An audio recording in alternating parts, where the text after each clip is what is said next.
قبل از تفسیر خبرگزاری شو با سرخط موضوع امروز 29 مارت توجه کنید. اگر پول را ندهید برق هم نمی شود. شرکت برق توجیک از ساکنان خواست که هرچی زودتر پول برق به نسیه گرفته‌شان را سپارند. مذاکرات ادامه دارد. نرخ اینترنت در تاجیکستان هنوز نهایی نشده است. کارشناسان تصمیم گران کردن نرخ اینترنت را غیر قانونی مینامند. طی 2 سال باز مشاهده می شود جای آن که نرخ اینترنت پایان تر رود و صفتش خوبتر شود برعکس گران می شود. و سفر پوتین به بیشکک سودشنامه پایگاه نظامی تکمیل شد. بر اساس پروتکل نو پایگاه کانت گسترش می یابد. شرکت برق توجیک بعد شکایت‌های زیادی ساکنان سبب قطع نیروی برق را در تاجیکستان توضیح داد. این شرکت در اظهارات نوه قرضداری اهالی را به عنوان یکی از سبب‌ها نام برده است که باعث محدودیت در انتقال برق گشته است. در اظهارات آمده است در چنین شرایط تامین پوره با برق غیر امکان است. اما چند پیش نماینده شرکت گفته بود که به طور رجوی دادن برق به کارهای تعمیری وابسته است. زرانگیز نوروزشو با تفصیلات بیشتر. شرکت برق توجیک از مشتریانش خواسته است سری وقت پول برق را پرداخت کنند وگرنه ممکن است برای یک نفر یک محله یا یک ده از نیروی برق محروم شوند. بعد سکوت طولانی در رابطه با محدودیت در انتقال نیروی برق به خانه های مردم، شرکت برق توجیک گفته است یک سبب محدودیت هم نپرداختن پول نیروی برق از سوی ساکنان کشور است. در مراجعتنامه آمده است که مردم از شرکت 1 میلیارد سومانی قرضدار است. شرکت برق توجیک تاکید نموده است که امکان قطع کردن برق هر مشتری قرضدار را در علاهیدگی ندارند و در صورت زیاد شدن مشتریان قرضدار مجبور می شوند برای یک نفر یک دهه یا یک جماعت را خاموش کنند. این شرکت میگوید در صورت سری وقت پرداخت شدن مبلغ برق تمام مشکل در این ساحه حل می شود. اما مردم میگویند این پول را سری وقت میپردازند. حساب کتاب قدیما میام میسپر میرم.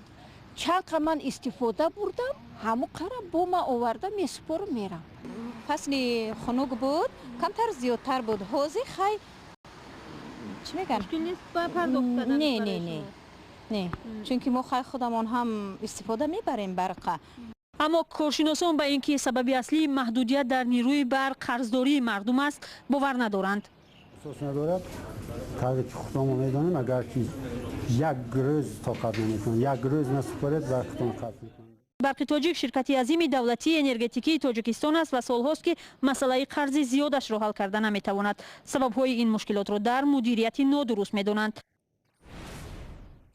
ولادیمیر پوتین رئیس جمهوری روسیه ضمن سفر یک روزه به بیشکک حضور نظامی کشورش در قرقیزستان را بررسی کرد. او را رئیس جمهور سورونبای جیمبکوف در قرارگاهش و با برگزاری مراسم خاص پیشواز گرفت. دو رهبر گفتند که روسیه و قرقیزستان همچون شریکان با اعتماد و استراتژی همکاری ها را تقویت میبخشند. روسیه سال 2003 در شهر کانت پایگاه نظامی تأسیس داد. سرگئی لاوروف وزیر امور خارجه روسیه ماه گذشته گفت مایل به باز کردن یک پایگاه دیگر در قرقیزستان است. خدمات ضد انحصاری تاجیکستان نرخ فعلی اینترنت را یکی از ارزانترین ها دانسته میگوید در روزهای نزدیک نرخنامه نو اعلان می شود. قرار بود از 27 مارت اینترنت در تاجیکستان گران می شد.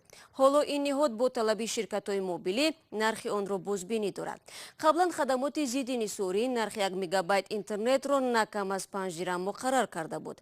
در آن صورت نرخ 1 گیگابایت آن با نظرداشت انداز از ارزش علاوه شده تقریبا به 70 سومانی برابر می گشت. در همین حال کارشناسان رادیوی آزادی در یک میز گرد که در دوشنبه همکار ما مولا رجب یوسفی راست تصمیم خدمات ضد انحصاری را نادرست و غیر قانونی نامیدند.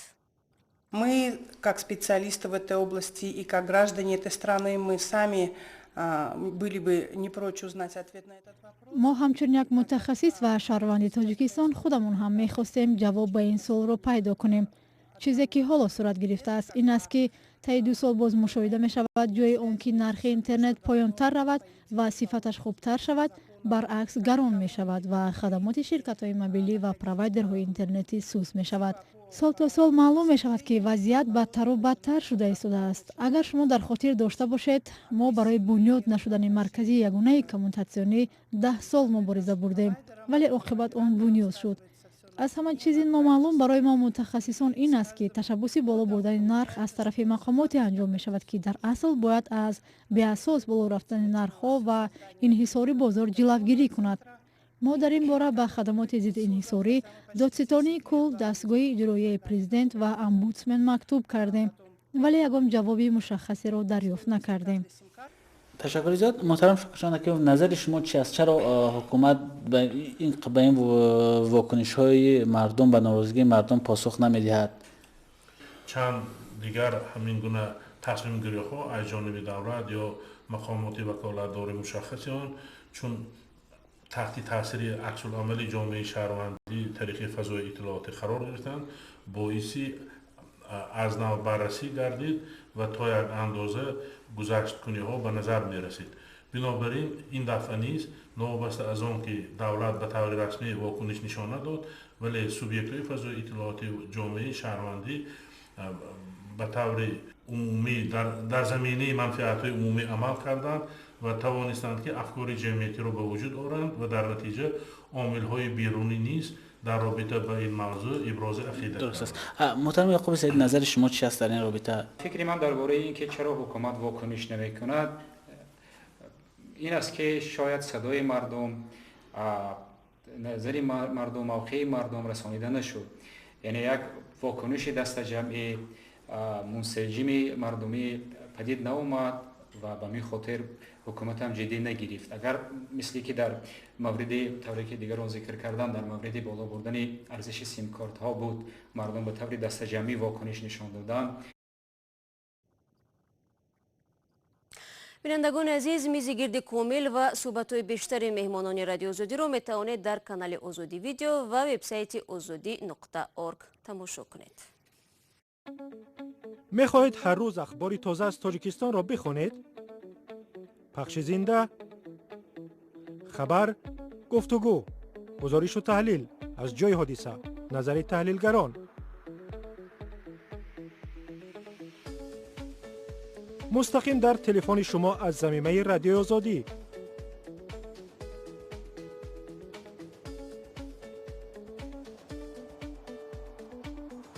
در بخش جستجو رادیو آزادی نویسید. یافتید تگمه گت یا اینستال را پخش کنید. زمینه را باز و با کار آغاز کنید. بله را پخش کنید تا از خبر و گزارش های نو بخبر نمانید. با رادیو آزادی در جریان حادثه ها باشید. شما برنامه خبری رادیو آزادی را تماشا دارید. گروه‌های پیش از انتخاباتی در اوکراین شهروندان این کشور را که مقیم تاجیکستانند در کنار نگذاشته است. برخی از آنها میگویند هرچند با سبب‌های عیانی در رایدهی شرکت کردن نمیتوانند، اما این معرکه مهم سیاسی را جدی پیگیری میکنند. برای یوسفی بعد صحبت با اوکراینی‌های تاجیکستان این گزارش را آماده کرد. алек глубокий шаҳрванди 49 солаи украина беш аз 10 соли ахир дар душанбе тиҷорат дорад. ӯ молики ягона тарабхонаи ғизоҳои украинии трактир дар пойтахти тоҷикистон аст. дар душанбе низ таҳаввулоти сиёсии кишвараш аз назари алек дур намондааст. маъракаи интихоботи президентии феълии украина барояш хеле ҷолиб аст. ӯ номзадҳои аслӣ ба курсии президентии украина петро порошенко, юлия тимошенко ва владимир зеленскийро медонад. алек дар миёни се номзади аслӣ ба мақоми раисати ҷумҳури украина ба порошенко ва зеленский эътимоди бештар дорад. از این خاطر اینجا برای همه سوال پیدا شده است. من فکر میکنم محض در همین مسئله در هم بر همی پیش آمده است کی به کی رای دهد. аммо алек глубокий аз он афсӯс мехӯрад ки дар ин маъракаи сиёсии кишвараш ширкат карда наметавонад то ба номзади қобили эътимодаш рай бидиҳад. чун ба иттилои сафорати украина дар тоҷикистон шаҳрвандони украинии муқими тоҷикистон барои ширкат дар интихобот ва райдиҳӣ бояд ба сафорати украина дар узбекистон раванд. аммо ба қавли ӯ мардуми украина огоҳона дар интихобот ширкат мекунанд. Порошенко однозначно проевропейский кандидат. معلوم است که پاراشنکو نامزد غربگرا است، ولی آن دو نامزد دیگر تیماشنکو و زلنسکی را فعلا مردم اجازه نمیدهد که با روسیه نزدیک شوند. آنها با هر راه کوشش بهتر شدن مناسبت با روسیه را میکنند، زیرا برای روسیه تیماشنکو و زلنسکی خوب است. آنها بیشتر گپدرا و به دوستی مائل ترند. В данном случае рукопожатные, да, в отличие от таҳлилгарони тоҷик мегӯянд интихобкунандаи ин ҷумҳурии пасошӯравӣ ба фарқ аз теъдоди дигар кишварҳо воқеъбинона рай медиҳад. он шахсе интихоб мешавад ки аз нуқтаи назари стратегӣ ҷонибдори соҳибихтиёрӣ ва истиқлолияти комили Украина аст. аммо мардуми оддии тоҷикистон ба равандҳои сиёсии ин кишваре ки бо шумули тоҷикистон дар зери як парчами шӯравӣ қарор доштанд чандон таваҷҷӯҳ ва маълумоти зиёде ҳам надоранд. ин масъала қатъи қадар маълумоти аниқ надорам. маъракаи интихоботи президентии Украина рӯзи 31 декабри соли 2018 шурӯъ шуд ва даври аввали райдиҳӣ 31 марти соли 2019 баргузор хоҳад шуд. дар Украина барои соҳиб шудан ба курсии раиси ҷумҳур 39 номзад мубориза мебаранд. рӯзи панҷшанбе натиҷаҳои назарсанҷии пеш аз интихоботиро эълон карданд ки дар он ҳаҷвнигор Владимир Зеленский пешсаф аст. бештари райдиҳандагон ки аллакай номзади мавриди назари худро интихоб намуданд аз ӯ пуштибонӣ мекунанд. дар бораи шахсияти ин ҳаҷвнигор Тоири Сафар гузориш медиҳад.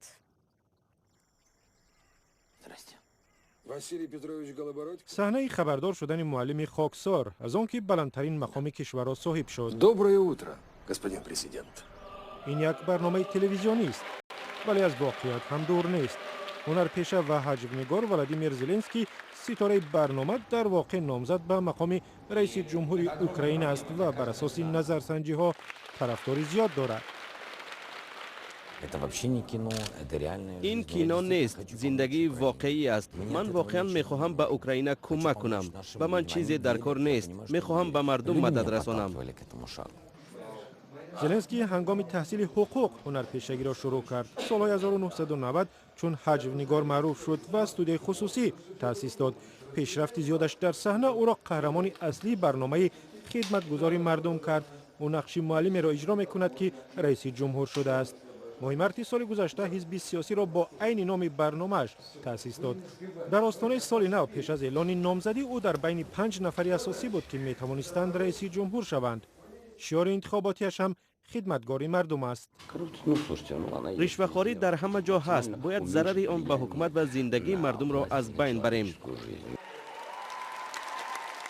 زلنسکی به شرافت تلویزیون ها با شمول این برنامه حجوی شهرتیار شده است. او همچنین برنامه حجوی دارد که در آن رقیبانش را همچون سیماهای قدیمی و خودخواه و رشوه‌خوار نشان می‌دهد. برنامه او بیزاری مردم از الیت حکمران را نشان می‌دهد ولی بعد از این نمایش نظرها گوناگون بود.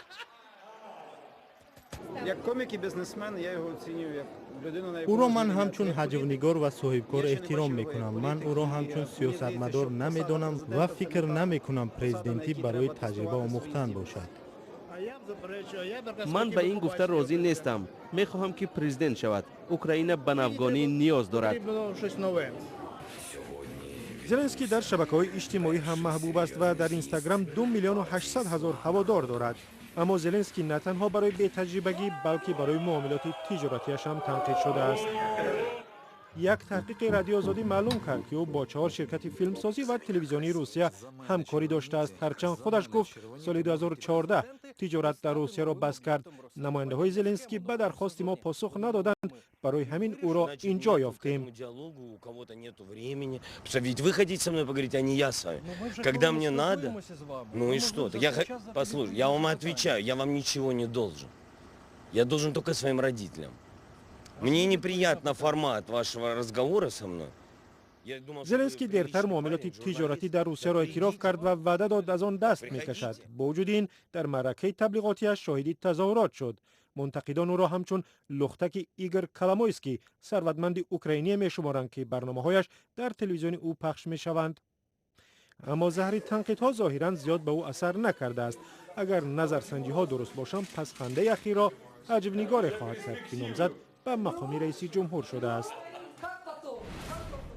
با این مطلب برنامه امروز رو انجام میدیم. گزارش از این بیشتر شما میتونید در آزادی ویدیو کانال ما در یوتیوب تماشا کنید. وبسایت رادیو آزادی www.azadi.org در خدمت شماست. فردا ما برنامه خبری نداریم و ما صبح بر وقت نوید بامدادی تقدیم میشود. تا فردا، خدا نگهدار.